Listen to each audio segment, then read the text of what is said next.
Kottayam Kumarakom കൈപ്പുഴമുട്ടാറ്റിൽ car വീണ് 2 പേർ മരിച്ചു. മഹാരാഷ്ട്ര സ്വദേശികളാണ് മരിച്ചത്. ഗൂഗിൾ മാപ്പ് നോക്കിപ്പോയി പുഴയിൽ വീണതെന്ന് സംശയം.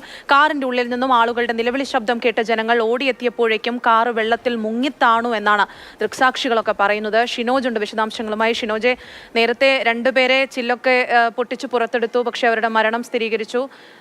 എന്തൊക്കെയാണ് വിശദാംശങ്ങൾ?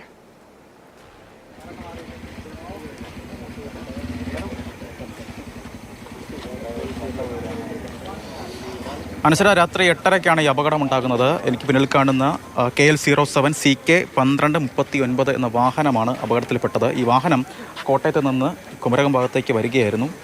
ഈ കാറിനകത്ത് ഉണ്ടായിരുന്ന 2 പേരും മഹാരാഷ്ട്ര സ്വദേശികളാണ്. ഈ പ്രദേശവുമായി നേരത്തെ പരിചയമില്ലാത്തിരുന്നവരോ ഒരുപക്ഷെ അല്ലെങ്കിൽ ഗൂഗിൾ മാപ്പ് ഉപയോഗിച്ച് എന്തെങ്കിലും സംവിധാനം ഉപയോഗിച്ച് ലൊക്കേഷൻ ഉപയോഗിച്ച് യാത്ര ചെയ്തവരോ ആകാം അപകടത്തിൽപ്പെട്ടത്. എന്തായാലും ഈ വഴിതെറ്റി ഇവർ നേരെ തോട്ടിലേക്ക് മറിയുകയായിരുന്നു. മറിഞ്ഞതിന് ശേഷം ആദ്യം എത്തിയത് ഈ സമീപത്തുണ്ടായിരുന്ന ശബ്ദം കേട്ടെത്തിയ ഒരു നാട്ടുകാർ തന്നെയാണ്. പക്ഷേ ഈ നാട്ടുകാർ എത്തി അപ്പോഴേക്കും ഈ കാറ് വെള്ളത്തിലേക്ക് മുങ്ങിത്താഴ്ന്നിരുന്നു.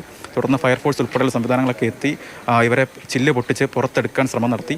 എന്നാൽ അപ്പോഴേക്കും മരണം സംഭവിച്ചിട്ടുണ്ടായിരുന്നു. അവരെ കോട്ടയം മെഡിക്കൽ കോളേജ് ആശുപത്രിയിലേക്ക് നിലവിൽ മാറ്റിയിരിക്കുകയാണ്.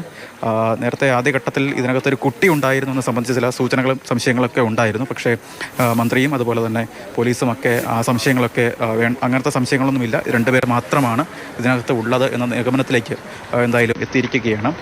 2 പേരും മഹാരാഷ്ട്ര സ്വദേശികൾ തന്നെയാണ്. അതിൽ ഒരു സ്ത്രീയുടെ പേര് മാത്രമാണ് നിലവിൽ നമുക്ക് ലഭ്യമായിരിക്കുന്നത്.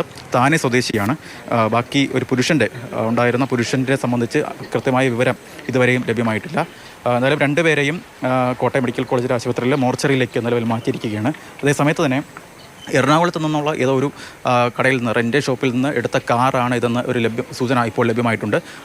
ആ കടയുമായി ബന്ധപ്പെട്ട് കൂടുതൽ പരിശോധന നടത്തിയാൽ മാത്രമേ അവിടുത്തെ ID കാർഡ് ഉൾപ്പെടെയുള്ള കാര്യങ്ങൾ നൽകിയിരിക്കുന്ന രേഖകളുമായി പരിശോധിച്ചാൽ മാത്രമേ അഡ്രസ്സിലേക്കൊക്കെ കൃത്യമാക്കി പോകാൻ കഴിയുകയുള്ളൂ. എന്തായാലും ഈ പ്രദേശം എന്ന് പറയുമ്പോൾ സാധാരണ ഇത്തരത്തിലുള്ള അപകടങ്ങൾ നടക്കാത്ത ഒരു മേഖല കൂടിയാണ്. എങ്ങനെയാണ് ഈ അപകടം നടന്നത് സംബന്ധിച്ച് ഒരു കൃത്യമായ വ്യക്തത ഇപ്പോഴും വന്നിട്ടില്ല. ഒരുപക്ഷെ നേരത്തെ നമ്മൾ പറഞ്ഞതുപോലെ ഈ ഒന്നുകിൽ ഗൂഗിൾ മാപ്പുമായി ബന്ധപ്പെട്ട കാര്യങ്ങളോ അതല്ലെങ്കിൽ ഈ പ്രദേശവുമായി കൃത്യമായൊരു ബന്ധമില്ലാതെ മഴയുണ്ടായിരുന്നു ആ സമയത്ത്, അങ്ങനെ എന്തെങ്കിലും അപകടം പറ്റിയതാവാനാണ് സാധ്യത എന്നാണ് ഇപ്പോൾ പ്രാഥമികമായി നമുക്ക് കിട്ടുന്ന വിവരമെന്ന് പറയുന്നത്. എന്തായാലും വല്ലാത്തൊരു ദാരുണമായ അവസ്ഥയായിപ്പോയി. 2 പേരുടെയും മരണം കോട്ടയം മെഡിക്കൽ കോളേജിൽ സ്ഥിരീകരിച്ചിട്ടുമുണ്ട്.